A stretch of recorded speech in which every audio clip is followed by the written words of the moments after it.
You are stuck in the upside down with Ellen Max. This is our episode 9, and we're diving in to finish the end of season 1 of Stranger Things, going over episode 7 and finishing with episode 8. With these two episodes combined, we can see that all of the kids and some of the adults are finally coming together. They're on the same page. Hopper gets Jonathan out of jail. Nancy realizes that Mike took off, and the 4 of them are in search for the boys, who they now know are with 11. During these episodes, we really start to see Steve, the kind of person that he is, that he, is a kind person. He wants to make amends for what his friends did to Nancy. Um, he was all bruised and banged up, but he washed off ugly words off the movie theater sign and is really trying to turn himself around. Al, Dustin, and Mike take off after they receive a distress call from Lucas on the walkie-talkies. So a little bit about walkie-talkies, because they're used a lot in Stranger Things, and I remember using them as a kid myself. And it's funny because I do use them even now at work. So they have definitely, made an impact on the world. So a little bit about them. The first walkie-talkies were invented in 1937 by a Canadian inventor, Donald Hings, and he developed a two-way radio and called it a pack set. It was originally designed to help bush pilots and workers in remote areas communicate. That's so interesting. I kind of always wondered who thought of it, where'd they get this idea from. And I guess during World War II, engineers at what is now the Motorola Solutions, we all know that brand Motorola, Yep. developed military versions that later became famous. So the backpack radio that was later named the walkie-talkie was developed in 1940, and the handy talkie, which is, I guess, like a handheld version. I'm trying to picture what the visual difference is, but that was later developed in 1941. And then they were used on the set of Stranger Things to kind of add to that whole 1980s vibe. Portable walkie-talkies have been around for over 40 years, and it was easy for them to use them in this series because they were so inexpensive. They could hit the ground and nothing would happen to them. Kids could afford to buy them if they wanted to. And I think, like, from the way I've always pictured it, like, back in the day, we didn't have cell phones, and those of us who later did get pagers, we had walkie-talkies. We were cool kids with walkie-talkies talking to our friends. Yeah, definitely. I remember, like I said, using them myself. It's funny that I never realized that they've been around so long. And I think the handy talkie is kind of like a funny name. I don't know, that makes me Yes. laugh. I feel like maybe I'm a child, but makes me laugh. So, a little bit more about walkie-talkies. They are operated on low power frequencies. And again, like Elle said, back in the 80s, like 1983, kids often use walkie-talkies from companies like Radio Shack, which I remember going to Radio Shack. Cobra Electronics is another one, and then Midland Radio Corporation. So those are some of the major companies that made them. Now I'm sure there's probably way more of a variety in places that you can get them from. A little bit about like their performance. So they are on low power frequencies. So, depending on where you're at, it's going to work differently. So if you're in a neighborhood that has, houses and trees and hills and things like that, you'll get about like a quarter to a mile distance between the talkies for them to work. Where like an open field, you have much more of an open space and you can get up to 1 to 2 miles. So almost double what you get in like a neighborhood. And then again, like if you were up on a hill, under ideal conditions, weather's good, there's nothing like walking, you could get up to a few miles, which is crazy. So some of the words that, and you hear them in Stranger Things, and I remember using them as a kid, and I feel like other movies too that have referenced walkie-talkies, you'll hear some of the etiquette they use that was common. So some things you might hear is, do you copy? Or over, or come in. I remember another one was like, Roger. I don't know why Roger, but Roger. It's like something to like say like, yep, I heard you. Yeah, and I just remember, like, the way they would get mad if they weren't using you didn't say over, like, the call's not over until you say over. Um, those kids are hilarious, I think. Yeah. So, during episode 7, Mike's house gets invaded by the agents from Hawking's laboratory. You can start to see mother's instincts in Karen Wheeler while both her and her husband are being questioned, and the father's just like, a girl? No. And the mother's like, you can see the look in her face, like, wait a second. I did notice that, and I did hear that. So she's got her mother antennas on right now. The Hawkins lab, excuse me, which is obviously made up, but it was originally conducting secret government research during the Cold War. So the Duffer Brothers have created the Hawkins Lab in the United States, in Indiana, and the history behind it is that it was developed, to spy on the Russians during the Cold War. And it included studying psychic abilities, as we know with 11 and 11's mom, telekinesis, remote viewing, using children like 11 to spy on the Soviet activities and gather intelligence, exploring other dimensions after they realized that 11 opened the gate to the upside down during an experiment. And the original intent was not to create monsters as weapons, but the opening of the gate, was the inevitable. Now look what you did. So they got a whole world of monsters that they got to deal with. So the kids get on their bikes, they're running from the agents, and 11 steps in and flies them over one of the vans and over their head to stop the chase. So I know we've talked about in previous episodes the references in Stranger Things to E.T. So this is another reference to E.T. And if you remember in E.T., there's a scene where, E.T. makes everyone fly, and that's like the big, climactic part of, or one of them, of the movie. So this goes along with that, with the, Duffer Brothers were, again, like referencing ET. So just some interesting things, because now we have all this different technology and things that we can do to make those movie effects happen. But back when ET was created, we didn't have all that technology. So some interesting things or interesting way, I guess, that they created that scene. So there was 5 things that they did to get that scene for the ET movie. So one of the things they did was they had the bikes on rigs. So for a lot of the shots, the bicycles were attached to a support rig or a crane that lifted them into the air. The riders were secured with a hidden harness, so they were on there safely, and then they would do shots that way. They also would use blue screen effects, where the actors rode the bikes in front of a blue screen while suspended on the rigs. The sky and the landscape were added after. So kind of like a green screen, I feel like, is very similar.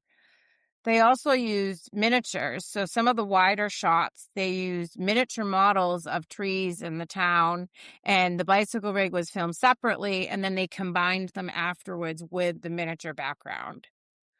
They had that iconic moonshot. That's the unforgettable silhouette of Elliot and E.T. That's on like the front of the movie case and posters. And they're flying across the moon. That was created by placing the bicycle model in front of a large illuminated moon backdrop. It's one of the most recognizable images in film history, which to think that something like that was created so long ago with, not as much technology as we have now, to me is really, really, really cool. So again, like a lot of their effects were done with models, wires, cranes, and just different like optical illusions. So also in this episode, the kids do unite at the junkyard, and we really get to see Lucas and the Lucas that we all kind of fell in love with throughout the show really starts to come out. He's really starting to believe everything, and he shows maturity, and he's honorable, and he apologized to Eleven, and then we get the quote, friends don't lie. So they're really starting to join together and trust each other, and we really get to see that like trust and bond with all the friends now. Yeah, it was kind of unbelievable because I remember watching E.T. and it was such like a chilling, you feel like the pit of your stomach when the kids just rise up like in the air to get away from the bad guys or the scientists, I guess. Um and like even as an adult to like recap on that part of the movie, like I still get that feeling that I have. And I just remember when I was rewatching this episode, they have nowhere to go. In front of them are the Hawkins Lab vans, and the back of them are the vans, and you can just see the eye opening between the two boys. Actually, Lucas wasn't with them yet. Dustin and Mike, when Elle literally with her mind lifts one of the Hawking Labs vans over their heads and slams it into the vans behind them, giving them enough room to take off and head for the junkyard. So I just like, it's literally like the same feeling that I got from both of them. And you're right, like obviously the technology in the 80s is not the same that it is now. So the Duffer Brothers, when they were putting the scene like this one together and many others, what they did was they mounted a van on a hidden rig. They used like some sort of hydraulic platform, and they had like pulley cables so that when it started to move, it looked like a realistic move. They had Millie Bobby Brown act out Eleven's, uh, effective setting the scene acting situation. And then they did use CGI, which, as we all know, is what they're using in movies nowadays. So I just think that's pretty cool to notice the difference between two 80s films or film and series, and to see the difference in how both of them were created. Yeah, it is really cool, and I guess it gives me more of an appreciation, I think, for ET, because they had to go through, I feel like, so many more steps and so much more like creativity to come up with these scenes. So again, like going back to ET, so ET was created during a time with minimal technology advantages, like we talked about. But there's a part in ET with or many parts throughout the movie with the flower. So there's a flower in ET that is brought back to life. And it was created with, movie effects. So they filmed a real flower wilting naturally. So they used, time lapse photography over time. So that, just think of like how long and how much like dedication I feel like that must have taken. Then they played that footage in reverse to create the seam. So when the film's reversed, it looks like the flower is magically opening up and becoming healthy again. So reverse motion photography has been used in a lot of movies for decades to create tons of illusions and of things repairing themselves or coming back to life. So the flower's condition also served as like a visual cue throughout the movie. So it, became something that was connected to ET. So as ET became weak and close to dying, they would, the flower would wilt. When E.T. revived, they would use that reverse footage and make it appear as if the flower came back to life at the same moment to symbolize that connection between them, which is just amazing. I feel like that's just amazing to me. It's like, really? I can't put words to it. I just remember like E.T.'s reaction, not E.T., Elliot's reaction to it. And like, he's so excited, but he has to keep his mouth shut because he doesn't want to alert to everyone else that E.T.'s alive because they want to, get him out of there. And I don't know. It's just the meaning of a flower coming back to life. I mean, how many flowers have I killed since the summer started? And the joy I get when I go on my porch and I'm like, oh my God, they're so beautiful and they're alive. It's just great. Yeah, I love it. Yeah, in like a lot of George Lucas's films and Steven Spielberg films in the 80s, I couldn't even imagine. It must have taken them years to video all of the technical stuff that they were doing in those films back then. So I applaud. Yeah, definitely. Same. And just the time and effort they put into a movie back then compared to now, I feel like is just, such a big difference as well. Yeah, huge difference. So it's time. 11 gets to meet Hopper and Joyce. And I feel like it's like this instant bond between Joyce and 11.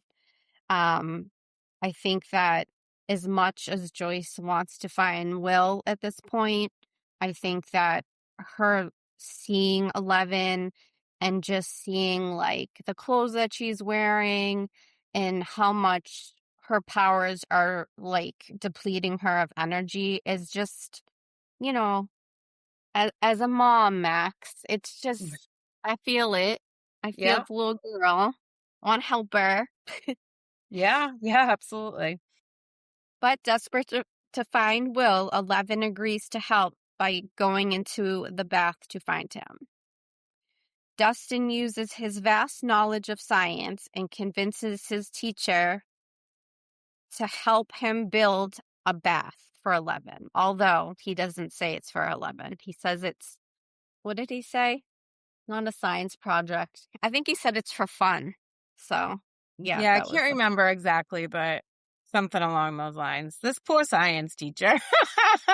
he loves it though, because he feels He like, does. He I've really does. been questioning these kids and they're asking all these questions and they're calling me during date night. So it's pretty cool. I'm sure that was his favorite part. Yes. Cause you're like, yeah. That scene is so funny. So with the winter coming, the school has vast amounts of salt that they need for the bath. Using a kiddie pool, they all work together as a team to get the water the right temperature and the right amount of salts and the perfect combination. And I remember because this was Dustin's role to make the egg float. Yeah, so just a little background on this tub, just so you guys can kind of get like an idea of like what they're thinking. So the origin of this bathtub, it's referring to a sensory tank. They're improvising. Obviously, they don't have a sensory tank. So they take a plastic kiddie pool, which is used as the tank, fill it with water. So they have to fill, enough to fill up the pool. A very large amount of salt. I think they do say how much, but I don't remember exactly now, but it was a lot, like many, many bags. They need to get a blindfold for 11 because, again, like in the, sensory tank, having her blindfolded helps with, her being able to go and through her mind. And then they need a flotation aid, something to help her stay relaxed and help her float, which in this case is Joyce. So again, like Elle said, going back to that like motherly bond, Joyce steps in to basically, holds Elle up, keep her floating. So they decide that the best place to do this would be the gym. It's quiet, it's an enclosed space. it's definitely big enough for them to put this pool and all the salt and this water. So they do make a high concentration of salt and water to help Elle be more buoyant, and it allows 11 to float with almost no effort. Joyce is there kind of holding her hand and, coaching her and being that support for her. So again, real sensory deprivation or flotation tanks use Espen salt, which is dissolved in shallow water to create like a feeling of weightlessness, or basically you're weightless in the water with the salt. So I thought that was really cool, that they were kind of able to create that, and it worked. Yeah, I mean, it took a lot of effort. I mean, they were pulling out the bags of salt from the school's shed as they would have used that for the winter, to de-ice the grounds or what have you.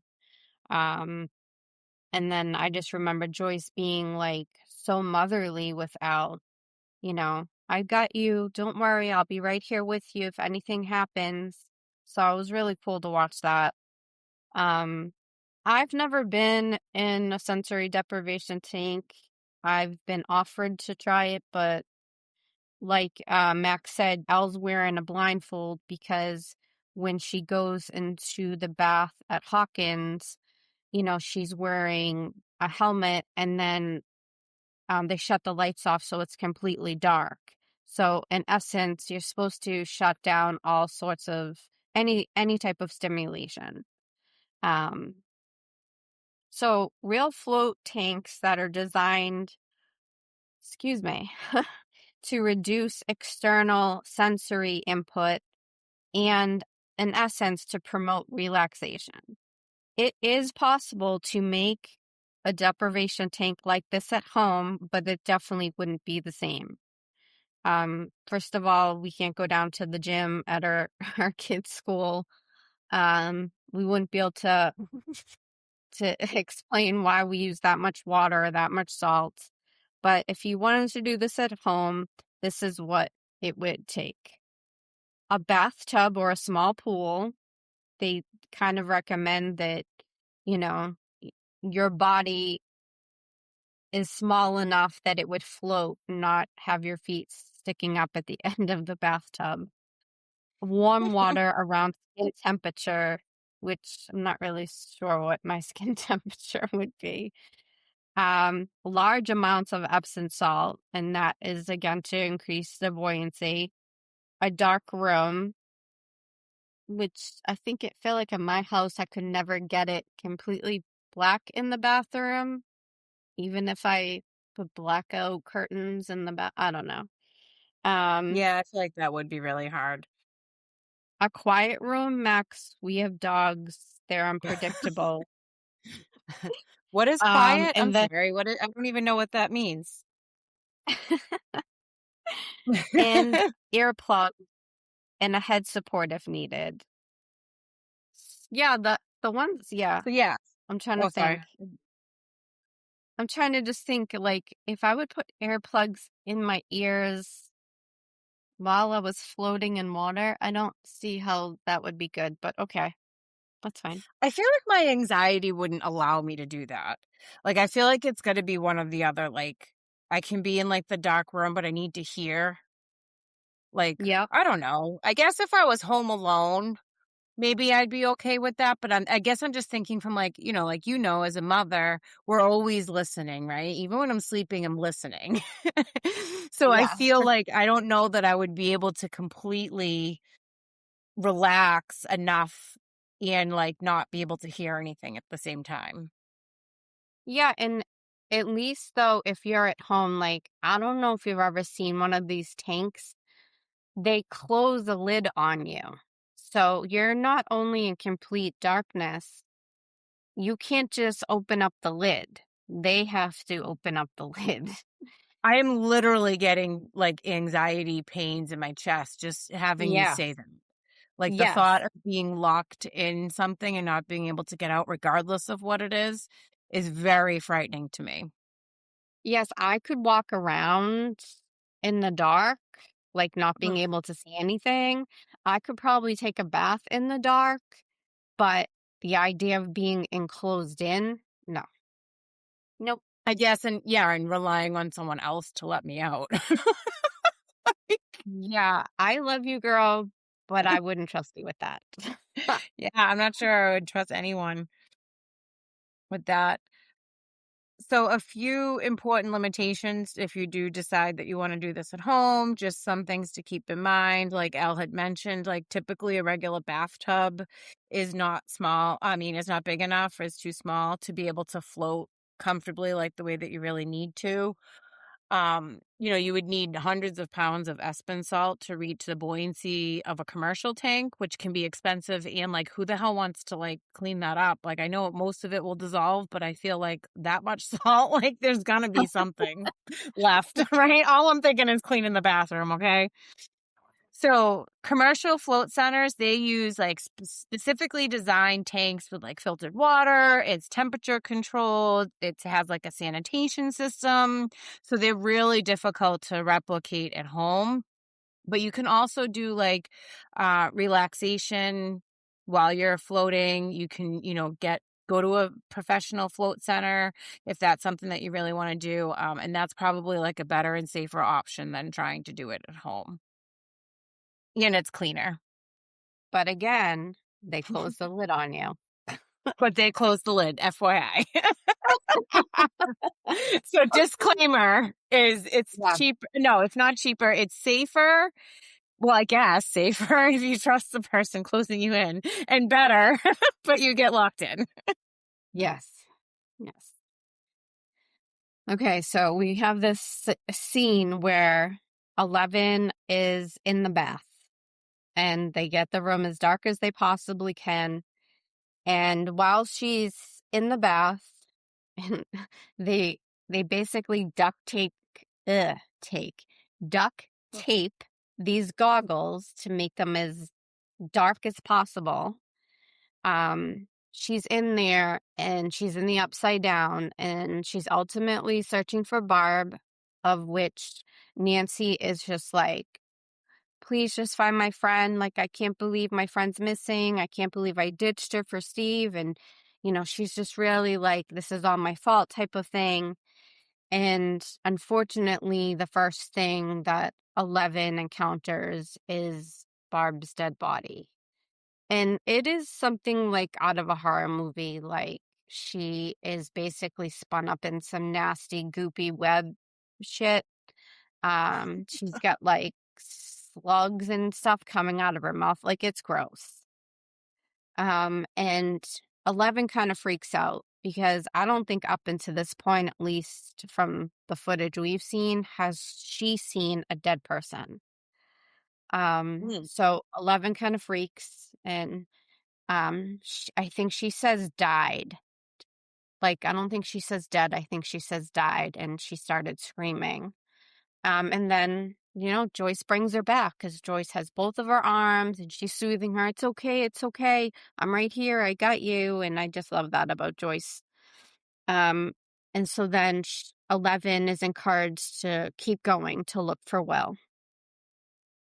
And I know that the kids and Jonathan have looked at this place in regular Hawkins, the Castle Buyers, which is the fort that Jonathan and him created as like a safe place. But 11 finds Will there. And it was a pretty hard scene to watch because it does seem like he's dying. It's a small wooden fort. He's got his jacket on. He's got his blankets around him, but because he's in the upside down, it's very wet and very cold. Um, this is supposed to be like his safe place. This is supposed to be a place that was created because he would have some situations where he would get afraid or have anxiety or just feel like he needed to escape. So this was supposed to be Will's safe place. And while he's there, she's trying to talk to him and she is listening to him and he's basically humming the song that we all know from season 1, that Jonathan played for him, Should I Stay or Should I Go by The Clash. It's kind of a funny song to me because it's not like, it pulls out the heartstrings. It's not like you can get up and dance to it. It's just like a wild and crazy type of song. And it's, like I said, The Clash, and it's an English punk rock band from the 80s. And this song specifically was written by the guitarist and singer Mick Jones in 1982. And I guess the concept was just basically about indecision. Should I stay or should I go? And pertaining to Will, should he stay in the Upside Down or should he continue to fight to find his way home? So I feel like this is like a good part of the show that kind of showcases the importance of music. So throughout the show, music becomes a very important part of coping and helping, these kids get through, the Upside Down. And, we'll talk more later on about like how the music helped Max. And, I feel like this is really kind of like the show showing you like, yes, like music's going to be a big part of this. So as Elle said, this song did have some meaning to Will in the fact that it was a song that his brother had played for him before he disappeared. Jonathan had told him, to like what music he likes without worrying about what other people think. So this song had some meaning to Will. So ultimately, this song does help Will survive. He's cold and he's weak and he's hiding, but it's giving everyone hope that he's going to be okay. And he's, using this song to help him get through this difficult time. He's in his safe place. And this was his kind of go-to thing to do at this time. So Elle is able to speak with him. She tells him to hold on, that they're coming to rescue him. So she's able to see that, yes, he's maybe not doing great, but he's alive. He's, doing the best he can. He's sticking it through. So while this is going on, we see Nancy and Jonathan, and they're beginning to prepare traps to fight this creature, which, we find out is a Demogorgon later on, but Vecna. So they're preparing to fight this creature. So this episode again is a big turning point for season 1, I think, with the music, but also that it really does kind of not solve, but it gives you a little bit of some answers towards some of the mystery. And it does kind of leave like a climactic ending to like on this final episode to kind of get you excited about season 2. Yes, definitely. And I feel like just like the 80s, Um, I think that's what gave our generation, or the generation we were born into, permission to celebrate music and embrace music. And, just like what used to be actual MTV had come out, I believe, let me look, August 1st, 1981 was when MTV first started showing its face.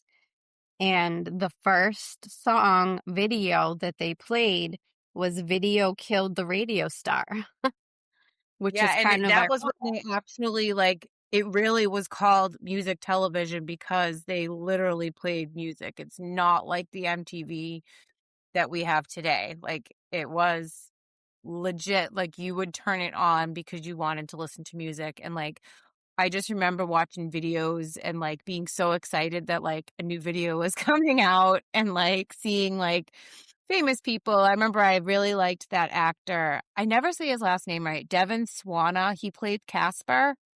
Oh, yes, And he yes. was in a Sawa. video.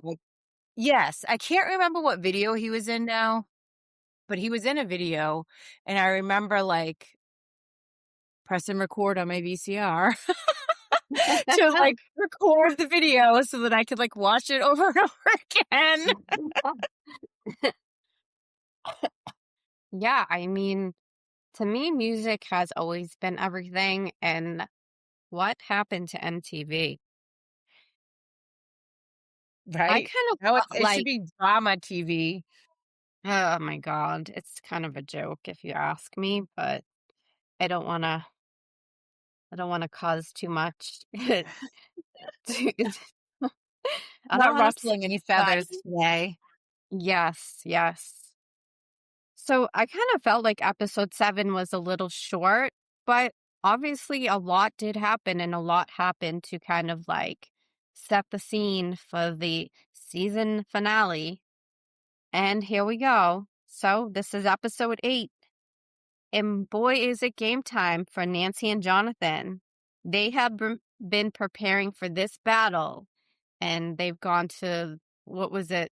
It was like a gun shop, Max. What was it called? Yeah, I forget, like a duty. I want to say duty, like a duty shop type thing, like guns, weapons, like Yeah, a yeah. one-stop shop.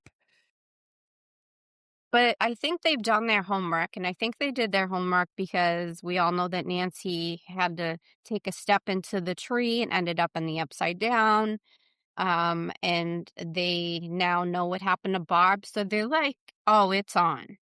So they're putting together all their weapons, and meanwhile, like we said before, Steve is behind the scenes right now, like trying to get back into Nancy's good graces, and he wants to talk to Nancy. So I just loved all the weapons that they made. I thought that was very creative, and she's just like such a badass. She's like, I don't care if I swing a bat or shoot a gun. She's like, I'm ready for all of it. Well, and that girl And can shoot. Like, yeah, who knew? Nancy, like, who knew? who knew she was her father's daughter? That's all I'm gonna say. And Joyce and Hopper, I don't know why they do this, but I think they're like on a mission. Now that they know that Will's alive, they go back to Hawkins' laboratory and they get caught breaking in. And I love the beginning scene of all this because you have Joyce in one room being questioned by Brenner, Dr. Brenner, and then you have Hopper in the other room and he's got like, I can't tell who's a government agent and who's a scientist anymore, but he's being questioned and pretty much they're attempting to beat him up to get answers out of him. And she's just like having none of it. I'm not going to answer you. I'm not going to answer your questions. And I just love it because she doesn't break at all. Guess who breaks? Hopper. So I love how they set this scene. And yeah, I don't think Hopper breaks. I think that he basically says, okay, well, I have Joyce in the other room. We have to go get Will. Now we're worried about the kids. We left them alone. So what am I going to do here? So tell me, Max, what do they do? Well, I appreciate you like trying to make Hopper not look like a pussy in this moment. But I'm not sure I agree. I think Joyce is definitely at this point, maybe later on things change, but at this point, like she's a little bit more of a badass than Hopper. She's the one with the balls, you're saying? Yes, yes, Yes. yes. Hers are on her chest instead of down below. But anyway, so as Else was, nicely stating that Hopper does strike a deal, if you want to call it that, with them, that he's gonna, look for Will in the gate, which is located in the lab, and that, if they allow him to do that, he'll tell them where 11 is. So again, we don't really know if he does tell them where 11 is or if it's just a coincidence that they went to the school, but we'll leave that up to interpretation.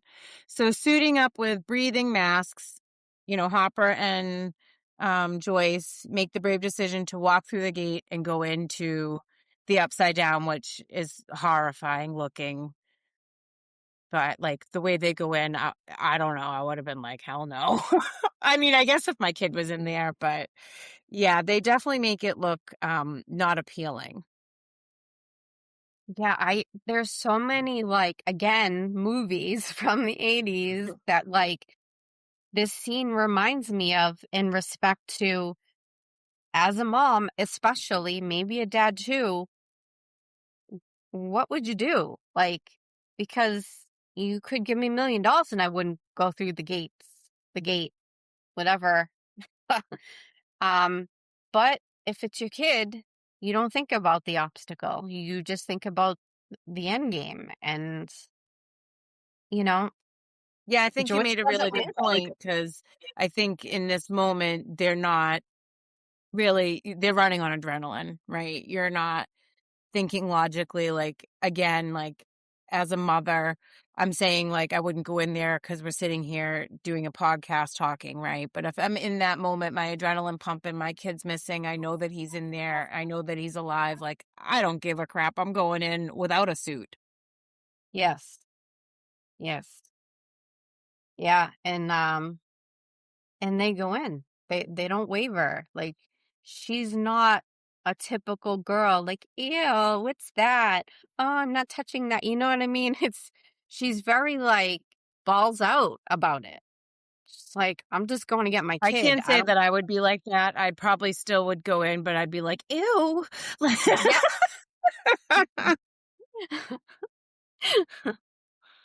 Oh my God. So it's a little bit scary because if you think about where everybody is at the end of episode 7 and beginning of episode 8, Nancy and Jonathan leave the school. The 4 kids, Elle, Mike, Dustin, and Lucas, are at the school. And Joyce and Hopper, after being detained, go in the Upside Down. So nobody's with the kids. So for me, okay, guys, what's going on here? Because of course something's going to happen. So again, they're waiting at the school. They're thinking that Nancy and Jonathan are going to come back, that they just went to, I don't know. There was never really dialogue to say what they thought they were doing. And then soon Mike realizes that all of the Hawkins lab guys, again, are they government officials? Are they scientists? It's very hard to tell in each scenario. So they show up to the school and then all hell breaks loose. Elle starts using her powers while they're being chased throughout the school to try to escape.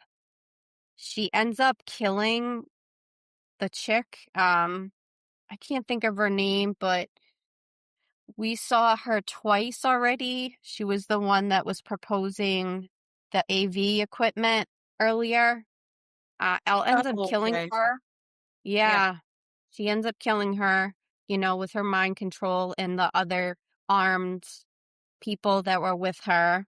So I think that was like the first time Elle's ever actually harmed a human being to that capacity. Um, and then for some reason, a Demogorgon comes into the scene and helps.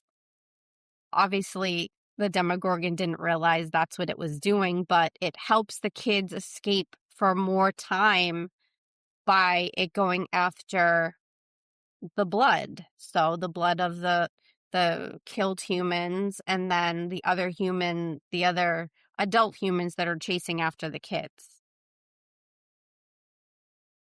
Yeah. Crazy. Crazy. So Yeah. again, like, this episode definitely has like a lot of like action. So Yes. while this is all going on, Nancy and Jonathan are met with Steve. They, meet up with Steve. They see Steve. So Steve, realizes pretty quickly the dangerous situation that, they're all in. And he actually ends up saving Jonathan and Nancy from a Demogorgon. So he becomes, we again talked a little bit earlier about how, he's really kind of, we're seeing the Steve that we see throughout the rest of the show. At the, episode 7, we started to kind of see him, and now we're seeing him again. And now he's changing from this, arrogant high school, kid to this apologetic, kind person who ends up, saving their asses. So again, to go back to Hopper and Joyce, they're in the Upside Down. And now we kind of start to see why Hopper went in, right? Elle and I were just talking about, hell no, we know why Joyce is in there. Joyce has her son in there, but like, why the hell is Hopper walking in here? And this kind of answers that for us. So we see that Hopper starts having flashbacks. and his flashbacks are about his little girl, Sarah, who did pass away. She was sick with cancer, which again is never disclosed, but they do leave you some, Easter eggs to kind of pick up on that. You can tell by her appearance and, her hair loss that it points to some, part of some direction in the point of leukemia. So that kind of shows us why Hopper decided to go in there. Like maybe Will's not his son, but he's feeling this need to be able to save another child. He felt like maybe he couldn't save his own. Yeah, and even during the flashbacks, you could tell, like, he's lived with that. Yeah, and unfortunately, this one hit me a little bit, but I got through it. And we're going back and forth between these two scenes now. Well, three scenes. So going back to um going back to where Steve, Nancy, and Jonathan are. So they're fighting. They lured one of the Demogorgons, because there turns out there's many of them. They lured one of them back to Jonathan's house, which is where Will disappeared, which is where Joyce has been communicating with Will through the lights. So they basically strung up all the lights again. They have all their weapons in play. And Jonathan and Joyce are basically in the same place, but Joyce and Harper are in the Upside Down, and Jonathan, Steve, and Nancy are in their house in Hawkins. I can't believe I just said all those words without, losing my tongue here. I know you're doing great, Al. Keep going.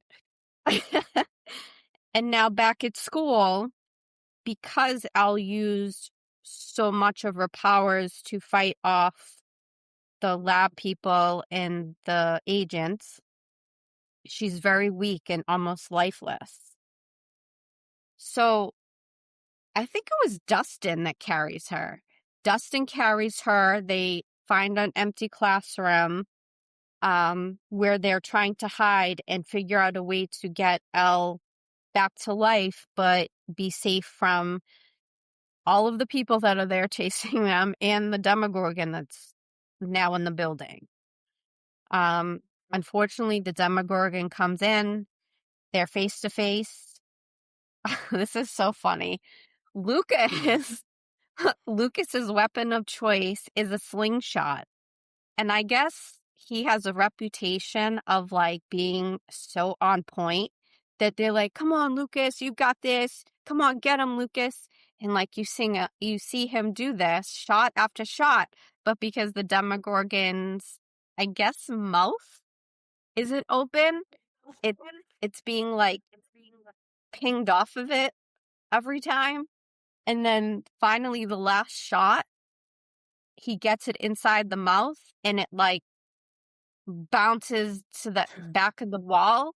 And Lucas and the boys were like, "Yeah." And then they realize that 11 has now stood up, used her powers to put the Demogorgon against the wall to help save her friends. So that was a pretty powerful scene right there.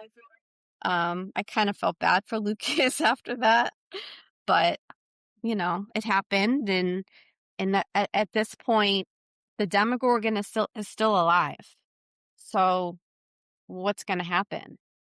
And unfortunately, in order to save her friends completely of danger, she has to use all of her powers, and it looks like sacrifice herself, and kind of, I guess, they dissipate into the air, both of them. I don't really know what other words I can use to explain that. Yeah, I think that's the best way they just, yeah, kind of disintegrate. Yeah. So, while this is all happening, again, like we're flashing back to different scenes, Hopper and Joyce find Will. So again, we talked about, Hopper's drive. So it's at this point, it's pretty confirmed that his memories of his daughter are really helping him, with the search for Will. So they find Will. Hopper does chest compressions to try to bring Will back to life. Again, like a second chance to try to save a child that is dying. So, they do the chest compressions. So it flashes to, Will wakes up in the hospital. He has a very emotional response to seeing Joyce and Jonathan, who we've seen that, like, his bond with Jonathan really helped him through this time in the Upside Down. And I think also, his bond with his mom too. So it just really shows how strong their relationship is. And it's really so inspiring to see again how important music is to all of them.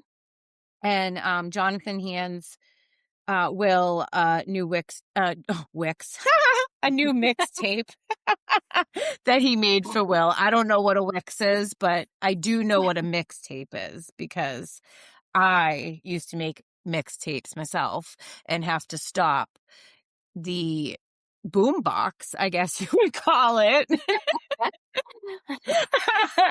to record songs that, you had to get it right at the right time when like the person stopped talking. So yeah, so mixtapes were like a thing.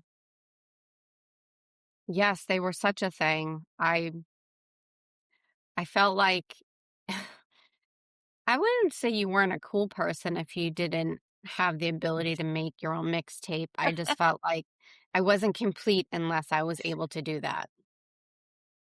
And then like as time went on, I had like mixed CDs too. Yep. Yeah, I mean, I think I still have a drawer of blank CDs. What do they call them? Yeah, I'm pretty sure I have CDR. like blank floppy disks. I know, I'm like, where would I put it? My laptop doesn't take it. My car doesn't take it. I don't have a CD player. Like An none of the, Xbox or a PlayStation. yeah, well, not even all of them these days. A lot of them are just like online only stuff. Yeah, that's true. It's True kind that. of crazy. Yeah, so in reference to the song of this season, Should I Stay or Should I Go?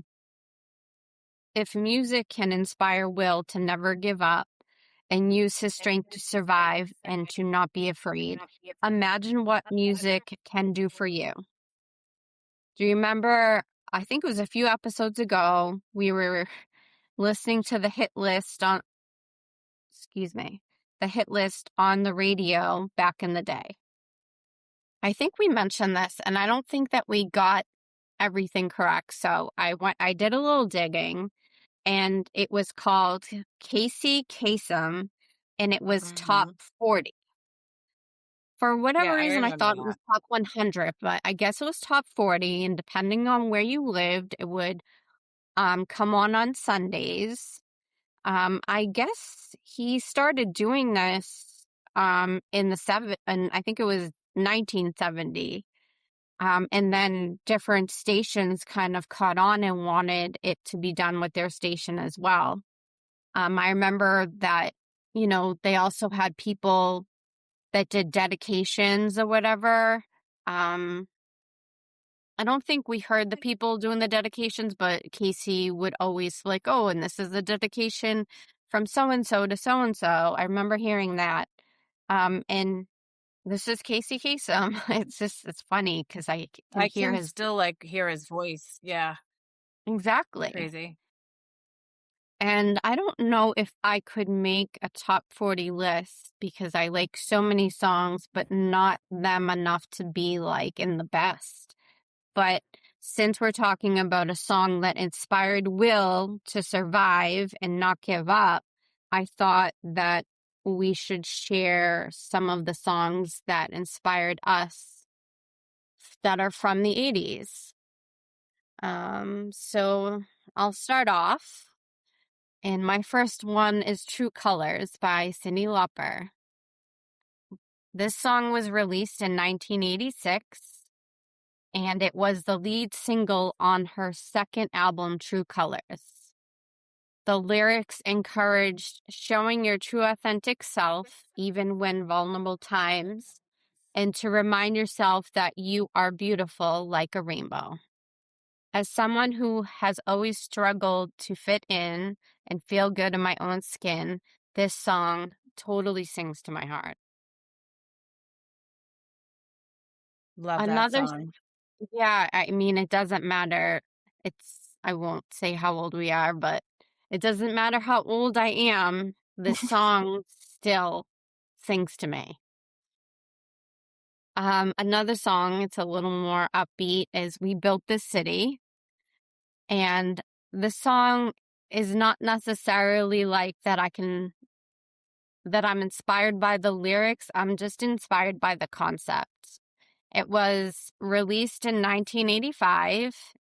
It reached '1 in the music charts, despite critics who, some say it was the worst song, but it definitely has surpassed any, you know, bullshitter who was saying that in the past, because everybody loves the song. Mhm. But to me, it's music. It's authenticity. It's pushing boundaries of what kind of music you like or what music means to you. And again, like I said before with MTV, I think that's when everything changed, when we were actually given permission or we forced the critics or, you know, we call it social media. It wasn't social media then, but it forced the people around that, you know, you couldn't, like the Madonna critics, because the way she was singing or thrusting or Elvis, you know what I mean? Like all those critics, like it kind of like pushed through that threshold of music is about expression. And if you don't like it, then don't listen to it. And then, oh yeah, this song was actually in Stranger Things. Yeah, it was in season 3.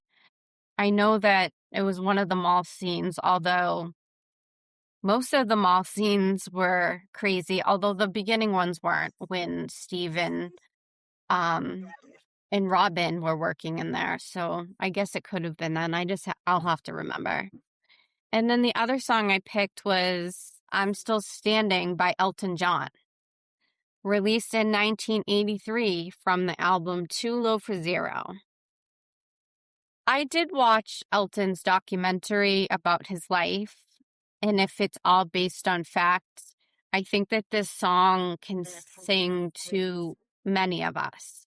Even though I'm straight, even though I'm not a musician, this song kind of gives me and anybody permission um not to give up. That if you're gonna dream it, if you're gonna will it, then you can do it. And don't give up on that dream, because you got this. And then look what happened. He's still like one of the most amazing singer, performer, music producers out there. And I love that. Yeah, I love that too. So I have a few songs also from the 80s. And I think like the songs that I picked are all very like upbeat songs. I feel like there was a time where, I was going through some things and I was maybe depressed and I really just needed some music to kind of just lift me up, make me feel better. So one of those is, I know a favorite for a lot of people is Girls Just Want to Have Fun. Another one by Cyndi Lauper. I really love her. I love her music. Even now, it's funny because like this is how old we are. She does like psoriasis commercials, and like I have Yeah. psoriasis, so I'm like, girl, yes. But like I'm like, when did we get to this point that like I'm psyched about a psoriasis commercial? But anyways, so Girls Just Want to Have Fun. was released in 1983. And again, like the meaning behind the song really just touches me in so many ways too, because of my job and because of my beliefs. But it's really about like women wanting to have freedom, to have fun, to make our own choices. And it really celebrates like women's independence and empowerment. And I think so much about now and how important women's rights are right now, and how we need to fight to be able to control our own bodies and make our own choices. And here was Cindy, back in 1983, preaching the same thing. So like it just really just reaches me in so many different ways. The other one I picked is just like a really fun song. It's Rob Bass, It Takes Two. Again, just like a really just like playful dance song. Like it really just makes me want to dance. I know every word, even after, 40 years, I know every word. But this was released in 1988. And it gives meaning to the term two is better than one. So again, like if you want to go into the meaning of it, like that's really what it's about. But it's just really a great, just fun song. Sad to mention, but Rob Bass, he did just pass away recently at the age of 59. He was battling cancer. So, rest in peace to Rob. He passed away, May 22nd of this year. So that was really sad. He was young, 59 is really young. And then the third song that I picked was, I feel like a pretty popular song, but Denise Williams, is the artist, and it's Let's Hear It for the Boys. Again, like just a really fun song. It was in the movie Footloose, and it reached, Billboard charts number one on the Billboard charts Hot 100. And it's just, again, like celebrating an ordinary, kind, and loyal guy, which doesn't exist, but she was singing about it in 1984. Maybe back then, she had that, but in 2026, I'm not hopeful that exists, but great song. Yeah, I know all the words to the Rob Bass song too. I'm like trying to keep my mouth shut from like belting it out right now. Oh, right. I wanted to sing True Colors so bad when you were talking, but I was like, no, I don't sing good when I'm not going to torture people. Excellent choices, my friends. So the boys are finishing the season and their year off with a familiar D&D game. And just in time for Christmas, where Joyce is trying to make Will's back home as normal as possible. A ham dinner, Christmas tree, and presents. Many fans and critics, and myself, have pointed out that the ending of episode 8 hints to the movie Gremlins. Creators have never confirmed it as a direct reference. Both end around Christmas time. Both have the same dreary 80s home decor, the Christmas holiday lights and decorations. In both stories, the main threat seems to have been defeated, and everyone begins to return to normal. But just when the audience thinks everything is over, there is a hint that the danger isn't completely gone. In the movie Gremlins, it suggested that the creatures could return. And in Stranger Things, Will Byers coughs up a slug-like creature, blech, and briefly flashes into the Upside Down, revealing he is still connected to it. Yeah, that was gross. Reminded me of like my cat when they cough up a fur ball. Like, yeah. So both of these endings, Gremlins and Stranger Things, leave viewers relieved, but also uneasy. They set it up for the possibility of some more adventures and for, monsters to come back. So the Duffer Brothers have said that Stranger Things was inspired by many 1980s films, which we've, touched on some of them, including Steven Spielberg's movies and works like E.T., The Extraterrestrial, Goonies, which is another one of my favorites. Love Goonies, and Gremlins, which, we all love Gremlins. They're so cute until midnight. So even if this specific ending, oh my goodness, here I go with my words, wasn't intended as a directed homage. It's definitely sharing some of the same style and storytelling feel of these, 80s films. So, in closing of season 1, we see Hopper go into the woods with a container of treats and a package of Eggo waffles, and then he places them in a box. ... Dot, dot, dot. Dot, dot, What a dot. what a cliffhanger. I wonder what's gonna happen coming season 2. I'm just like, I feel like I've gone on this journey like 3 or 4 times now, like rewatching these episodes. But I'm so glad that I'm doing that because picking up on all these things, it just makes this show feel so much more to me than it did initially.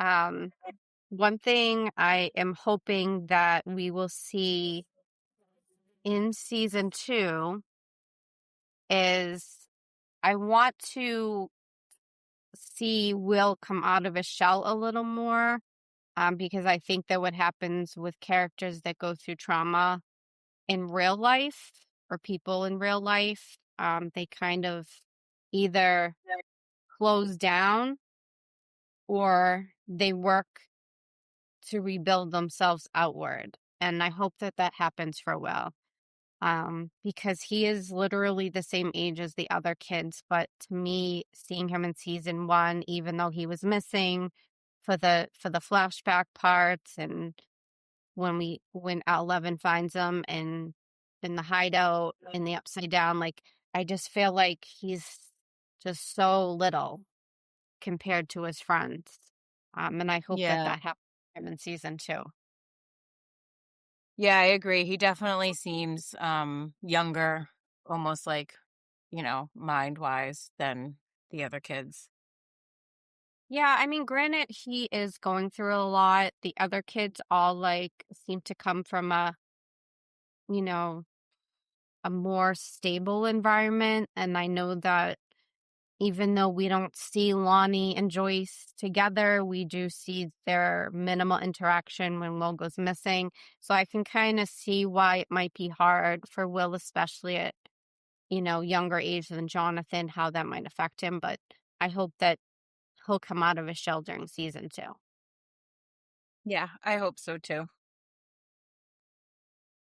Well, I enjoyed going over and finishing season 1. I can't believe it's over. On to the next. Yes, thank you everyone for coming back and listening, and we will start season 2 next time. Can't wait to see what's in store.